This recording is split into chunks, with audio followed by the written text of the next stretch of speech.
Malaysia belum mempunyai dasar yang membolehkan mana-mana pihak swasta atau korporat mengendalikan proses vaksin.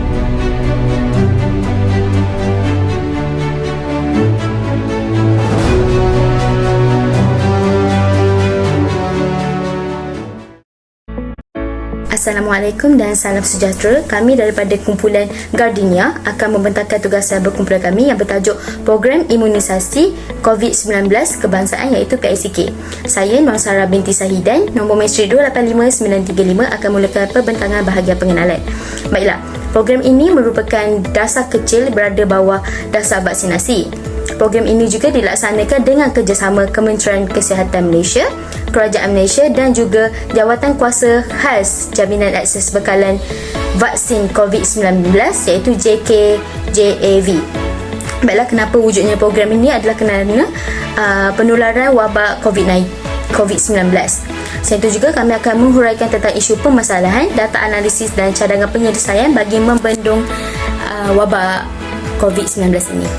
Baiklah, seterusnya latar belakang dasar. Dasar ini dilaksanakan pada 24 Februari 2021. Dasar ini telah menggariskan beberapa objektif selari dengan situasi yang berlaku. Okey, objektif yang pertama, melindungi petugas barisan hadapan. Objektif yang kedua, melindungi populasi atau kelompok rakyat Malaysia yang berisiko tinggi. Objektif yang ketiga, membentuk satu keselamatan atau perlindungan sesuatu kelompok dalam kalangan populasi yang wujud di Malaysia untuk membolehkan dan memudahkan sektor ekonomi berjalan dengan lancar dan beroperasi seperti biasa. Dan yang terakhir adalah bagi mengawal wabak tersebut dalam kawasan yang berisiko tinggi, serta ianya juga untuk mengurangkan transmisi jangkitan COVID-19 dalam masyarakat atau komuniti di Malaysia. Baiklah, seterusnya isu permasalahan yang timbul. Kenapa wujudnya dasar ini adalah kerana isu penularan wabak COVID-19 di Malaysia pada penghujung tahun 2019.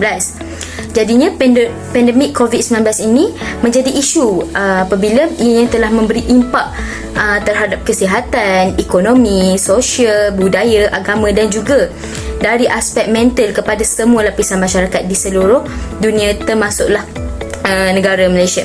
Jadi disebabkan penyakit berjangkit ini, maka wujudlah dasar kecil tersebut iaitu program imunisasi COVID-19 kebangsaan. Merujuk kepada data statistik penerimaan vaksin, Malaysia masih lagi tidak mempunyai kapasiti dan fasiliti yang lengkap bagi pembikinan vaksin dan masih bergantung kepada negara lain untuk mendapatkan bekalan vaksin yang mencukupi. Kurang daripada itu, Malaysia membeli vaksin secara pukal bagi menambah jumlah dos vaksin COVID-19 di Malaysia. Antara jenis vaksin yang terima dan dibeli adalah Pfizer, Sinovac, AstraZeneca dan Casino Bio. Kemudian fasa pemberian telah pun dilakukan mengikut 3 kumpulan sasaran yang telah diperincikan. Barisan hadapan seperti polis, tentera, pegawai keselamatan dan petugas kesihatan merupakan kumpulan sasaran yang pertama, bertujuan untuk memastikan keselamatan rakyat dan kadar keboleh jangkitan agak rendah.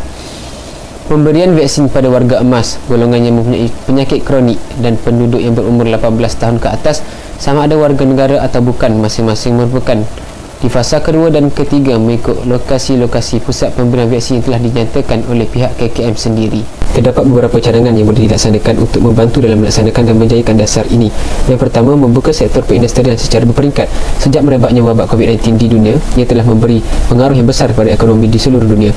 Hampir ke semua negara ketika itu sedang melalui kemelesatan ekonomi akibat pelaksanaan lockdown ataupun perintah berkurung, yang mana telah menyebabkan banyak sektor ekonomi tergendala. Kita boleh mula membuka sektor ekonomi secara berperingkat untuk menjana semula ekonomi Malaysia supaya berada dalam keadaan yang stabil. Yang kedua, mendapatkan bantuan fasiliti kesihatan.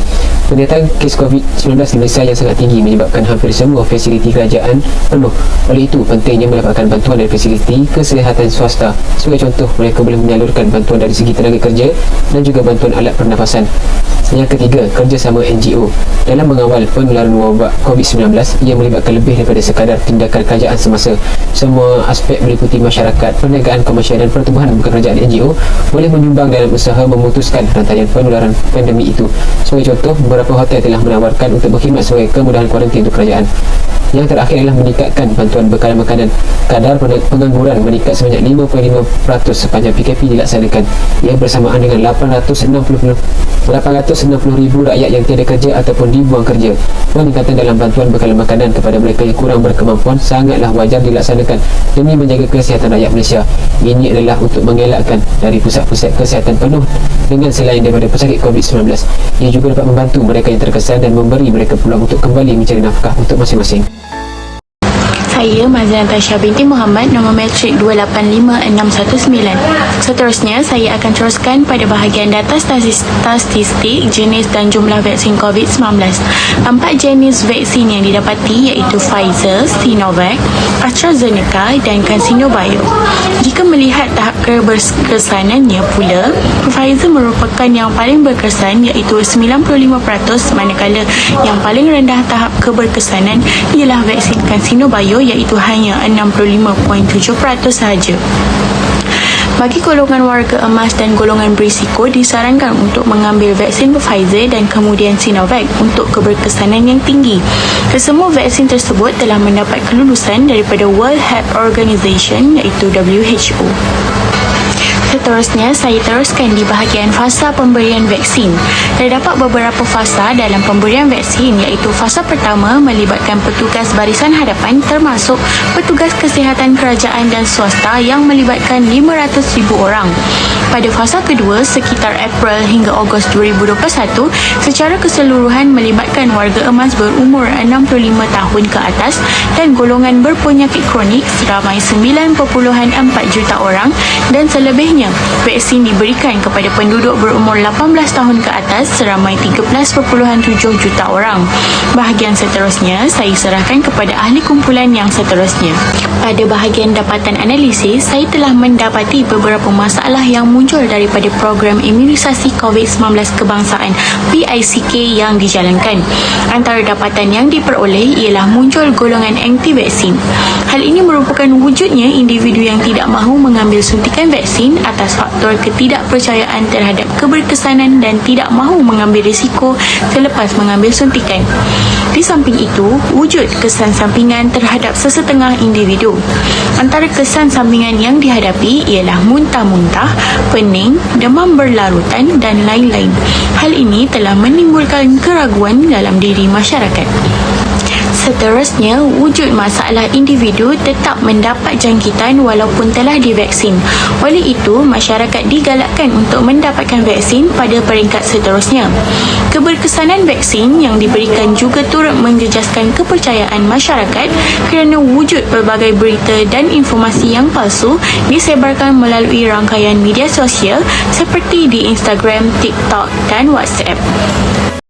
Saya Muhammad Azwar Iqmal bin Muhammad Rahmuddin, bernombor matrik 289486, akan membentangkan tentang penyelesaian dari kerajaan dan cadangan. Baiklah, yang pertama, kerajaan telah melaksanakan Perintah Kawalan Pergerakan bagi mengawal penularan COVID-19. Perintah Pergerakan juga dikenali sebagai PKP atau MCO, merupakan langkah yang proaktif yang diambil oleh kerajaan bagi mencegah wabak COVID-19. Antara intipati dalam pelaksanaan PKP ialah larangan berhimpun dan melakukan pergerakan secara besar-besaran di seluruh negara. Ia merangkumi acara keagamaan, sukan dan kebudayaan. Tempat ibadat serta lokasi komersial juga ditutup, namun pasar raya, kedai runcit dan sebenarnya masih dibuka untuk membeli keperluan harian. Kementerian Pendidikan juga menyarankan agar sesi pengajaran dan pembelajaran dilakukan secara dalam talian. Selain itu, kerajaan juga telah mengambil inisiatif kompleks dengan melancarkan pemberian vaksin kepada seluruh warga Malaysia. Vaksin adalah bahan yang dicipta yang menggunakan semua bahagian struktur virus. Vaksin juga menyokong sistem imun yang dirangsang oleh antigen vaksin untuk meningkatkan imuniti terhadap jangkitan. Vaksinasi adalah satu cara yang mudah dan selamat untuk melindungi individu daripada penyakit berjangkit. Seterusnya, cadangan penambahbaikan. Yang pertama, memperbaiki ruang pengudaraan dan melakukan aktiviti di luar. Meningkatkan pengudaraan dengan menggerakkan udara ke dalam, keluar atau di dalam bilik, dan penapisan iaitu memerangkap zarah pada penapis untuk mengeluarkannya dari udara yang boleh membantu menghalang zarah virus daripada terkumpul di udara dalaman. Meningkatkan pengudaraan dan penapisan boleh membantu melindungi diri daripada dijangkiti dan menyebarkan virus yang menyebabkan COVID-19.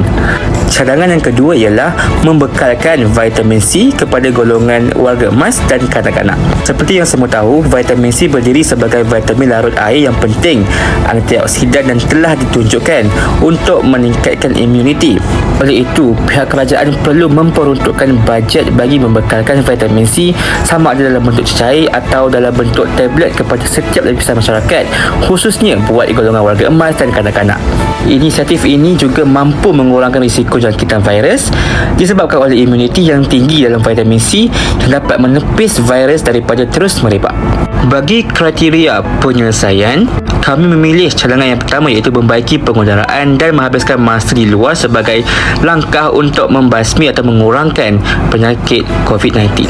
Hal ini kerana ia merupakan satu langkah yang paling berkesan dan fleksibel untuk dilakukan. Kesimpulannya, alternatif yang digarapkan oleh kerajaan seperti dasar vaksinasi, pelaksanaan perintah kawalan pergerakan dan pemberian vaksin dapat mengawal keadaan daripada jadi semakin parah. Cadangan yang diusulkan juga diharapkan dapat membuka mata kerajaan dan masyarakat supaya dapat menggunakannya sebagai langkah lain untuk membasmi wabak daripada terus merebak. Sekian daripada kumpulan kami. Terima kasih.